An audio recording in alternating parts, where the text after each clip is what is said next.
Halo, apa kabar semuanya? Kamu yang lagi nonton video ini, selamat datang kembali. Saya akan menceritakan sebuah cerita film berjudul Dangal yang dimintangi oleh salah satu aktor India favorit saya, Aamir Khan. Film ini merupakan sebuah kisah yang diangkat dari kisah nyata seorang pegulat India bernama Mahavir Singh Phogat. Bercerita tentang betapa besarnya perjuangan seorang ayah dalam mempersiapkan masa depan bagi anak-anaknya. Walaupun gak jarang hal tersebut bertentangan dengan keinginan sang anak.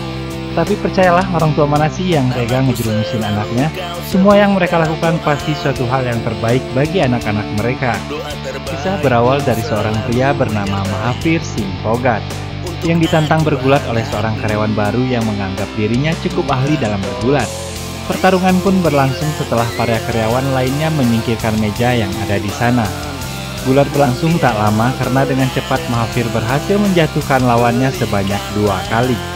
Dan kemudian si pria yang menantang tersebut mengucapkan selamat pada Mahavir karena telah berhasil mengalahkan seorang juara daerah. Namun bukannya tersanjung, Mahavir lanjut mengatakan untuk jangan berkecil hati karena dirinya adalah seorang juara gulat tingkat nasional. Namun gelar juara itu telah lama berlalu dan kejayaannya itu hanya menjadi sebuah kenangan yang selalu ia ingat. Keadaan memaksa Mahavir untuk meninggalkan dunia gulat dan mengubur semua mimpi-mimpinya. Karena pada kenyataannya gulat hanya memberikan sebuah ketenaran tanpa menghasilkan cukup uang untuk kehidupannya sehari-hari. Kini ia hanyalah seorang suami yang bekerja untuk menafkahi keluarga kecilnya. Jauh di lubuk hati ia berharap kelak anak-anaknya lah yang akan meraih semua mimpi-mimpi itu. Takdir berkata lain, ketika kelahiran anak pertama yang sangat ia nanti-nanti, berharap anaknya adalah seorang laki-laki. Ternyata itu adalah seorang perempuan.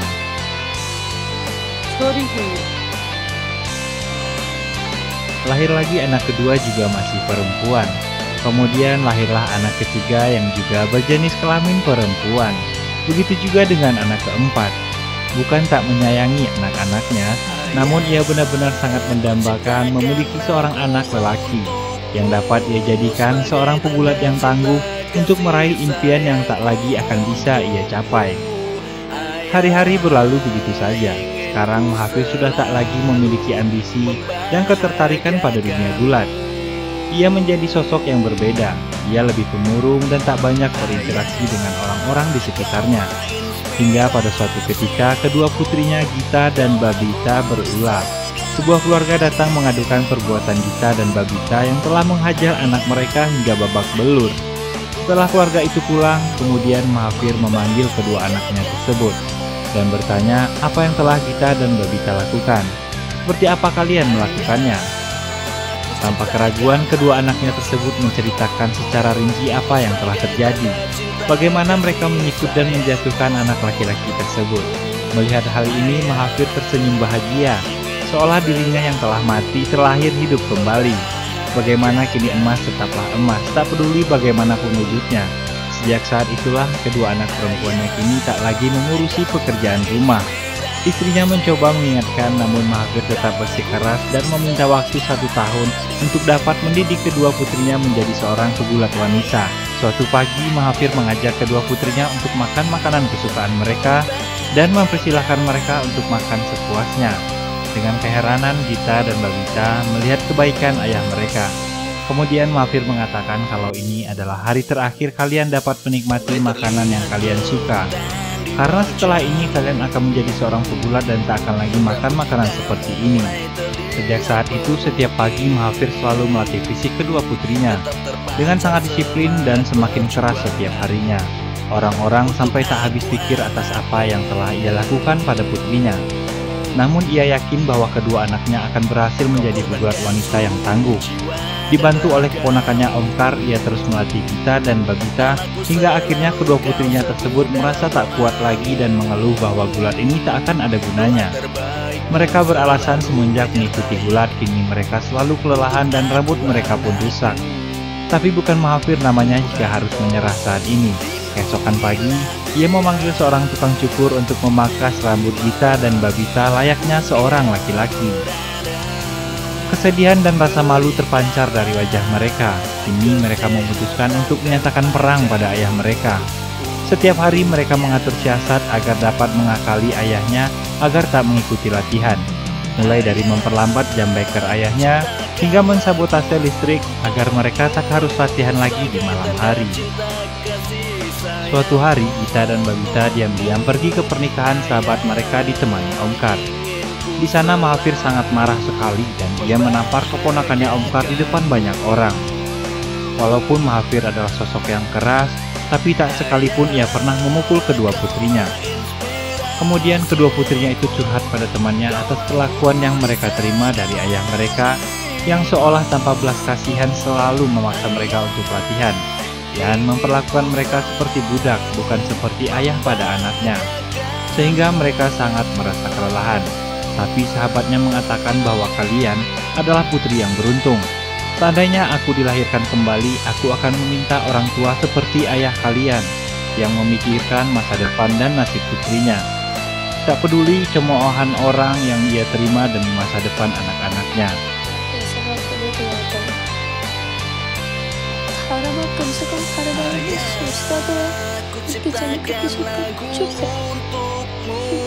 Sebagai tanda cinta kasih sayangku untukmu.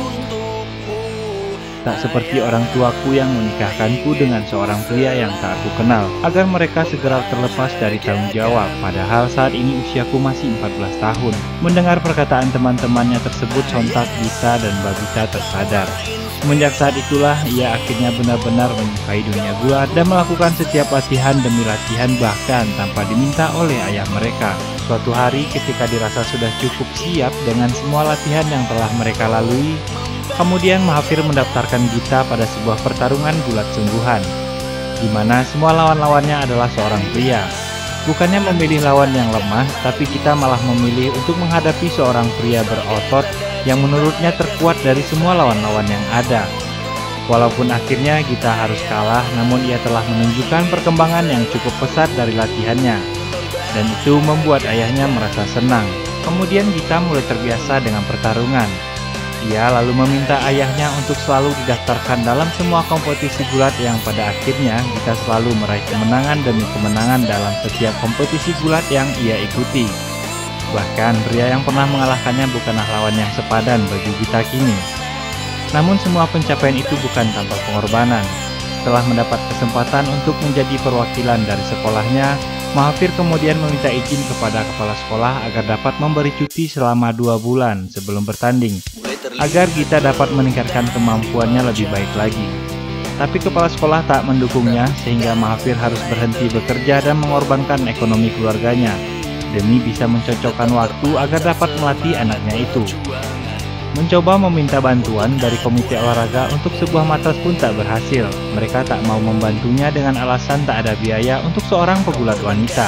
Tapi berkat bantuan Omkar dan ayahnya, akhirnya mereka tetap melakukan latihan dengan bermodal kasur bekas menjadi bantalan. Akhirnya kita berhasil masuk dalam kompetisi nasional tingkat junior dan berhasil mengalahkan pegulat-pegulat wanita satu persatu tanpa halangan berarti. Karena di luar sana ia sudah terbiasa menghadapi pegulat pria dengan tubuh-tubuh besar sehingga ini tentu terasa mudah baginya.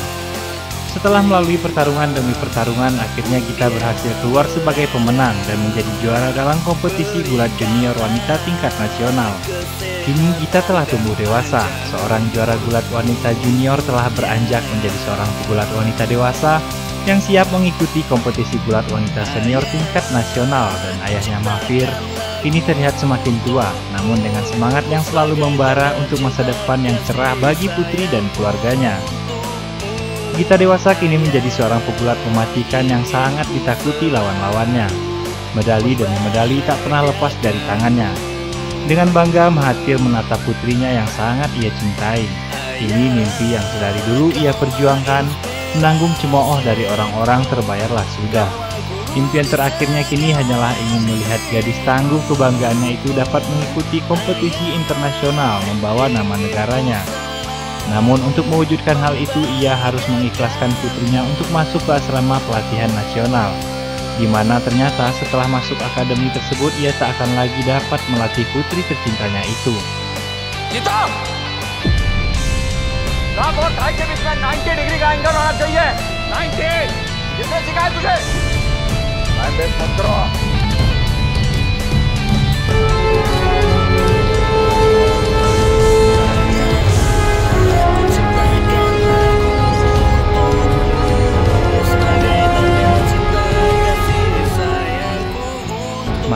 terlihat murung, tak habis pikir dengan perlakuan yang baru saja dia terima.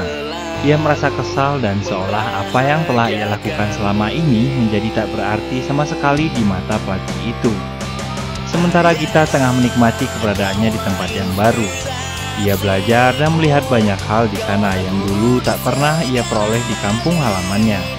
Hingga kini ia tak lagi memiliki cukup banyak waktu untuk sekedar berbicara pada ayahnya. Di kampung, Babita adiknya terus berlatih dan berlatih di bawah asuhan ayahnya. Di asrama, Gita diperintahkan oleh pelatih agar tak lagi mengikuti apa yang telah diajarkan oleh ayahnya selama ini. Tibalah waktu Gita berlibur dan pulang ke kampung halamannya.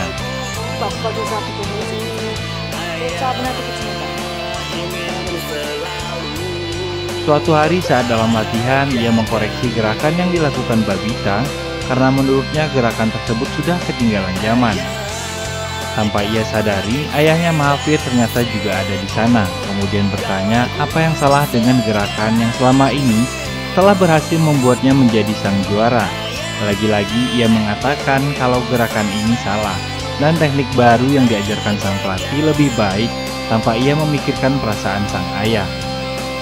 Mahathir kemudian meminta Gita untuk menunjukkan gerakan tersebut.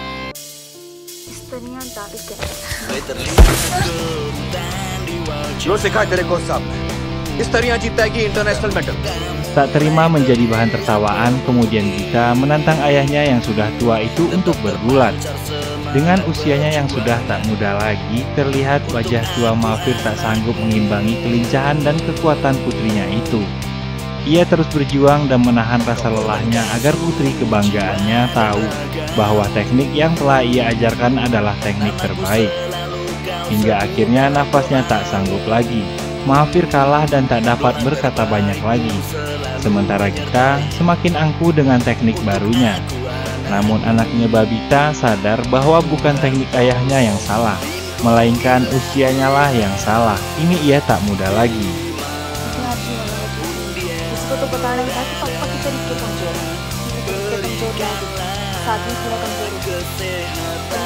Gita kembali ke asrama dengan penuh percaya diri, meninggalkan luka di hati adik dan ayahnya. Tak terlihat lagi senyum kebanggaan di raut wajah ayahnya, yang ada hanya luka dan kesedihan mendalam yang tak ingin ia ceritakan pada siapapun. Kehilangan mungkin adalah kata yang tepat baginya. Di kampung saat ini, Babita sedang mengikuti kompetisi tingkat nasional ditemani sang ayah. Sementara di kota, Gita juga sedang bertanding mengikuti kejuaraan tingkat internasional. Berbekal kemampuan yang diajarkan ayahnya, Babita berhasil memenangkan pertandingan demi pertandingan. Hal itu sedikit mengobati luka di hati Mahathir ketika melihat anaknya itu bergulat dengan kemampuan hebat yang ia wariskan. Sementara di kota, Gita terlihat kesulitan untuk memenangkan satu pertandingan.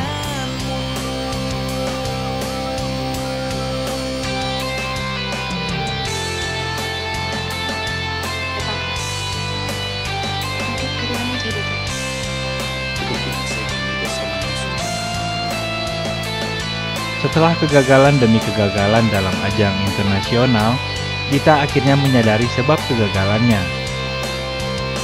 Kemudian sepulangnya ke asrama, Gita menghubungi ayahnya di kampung. Tak banyak kata yang dapat ia ucapkan, hanya tangisan yang didengar orang tua itu sebagai pesan bahwa anaknya itu telah menyesal, dan Gita meminta maaf pada ayahnya. Kemudian ayahnya berangkat ke asrama untuk mendampingi putrinya tersebut selama berlatih untuk menghadapi kejuaraan yang akan segera berlangsung. Kini secara diam-diam kedua putrinya itu berlatih setiap subuh demi mempersiapkan diri mereka dalam menghadapi kejuaraan tersebut.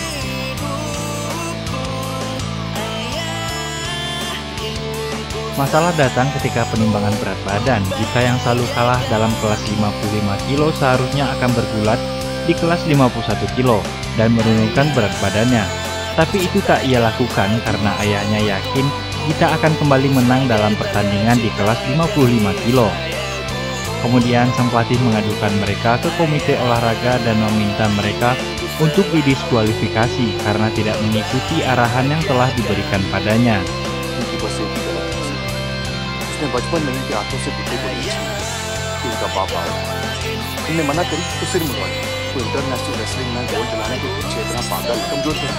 तो छोरों के साथ दंगल है। Untunglah ayah mereka dapat meyakinkan komite olahraga dengan syarat ayahnya tak boleh lagi memasuki area asrama, sehingga kini Mahathir tak lagi dapat melatih kedua anaknya tersebut.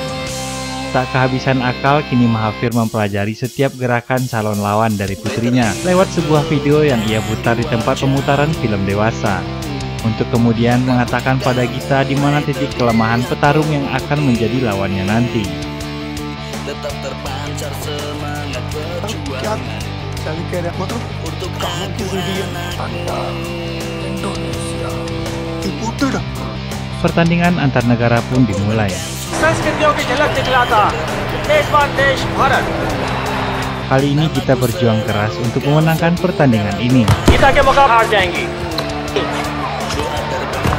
और ये मेलिसा को, और ये 2 पॉइंट्स मेलिसा के। Tertinggal di babak pertama tak menyurutkan semangat Gita untuk terus mencuri poin. Sementara di pinggir lapangan, ayahnya tetap yakin dan percaya, tapi Gita masih sangat kesulitan untuk menyamakan kedudukan. Dan pada akhirnya, pada ronde kedua, Gita berhasil menyamakan kedudukan. ये गीता के पास अच्छा मौका। और ये के साथ गीता ने ये मैच जीत लिया है। करके नहीं खेलना है हमने, मैं 2 पॉइंट लेने जाएगी और 3 दे बैठ, तू उसमें मौका मत देना। पॉइंट्स ना मिलेंगे तो वो तावड़ी होगी, बस कोई मौका हमने ना छोड़ना। Pertandingan kedua pun dimulai. Gita pun menghadapi Naomi yang terus melakukan serangan dan tekanan. Tetapi dengan gaya bertarungnya, Gita pun berhasil menahan serangan Naomi. Pertandingan pun kembali dilanjutkan. Di sesi ini Naomi berhasil mendapatkan poin dan menjatuhkan Gita. Serangan demi serangan pun kembali dilakukan, tapi kali ini Naomi tak bisa menjatuhkan Gita yang mengunci setiap gerakannya hingga membuat Naomi tertekan. Tawadi होगी और मौका देगी। Di sisi lain, Gita pun memanfaatkannya dan membalikan keadaan. और इसी के साथ ये राउंड गीता ने 3 जीत किया है। Pertandingan berakhir imbang dan harus melalui babak tambahan.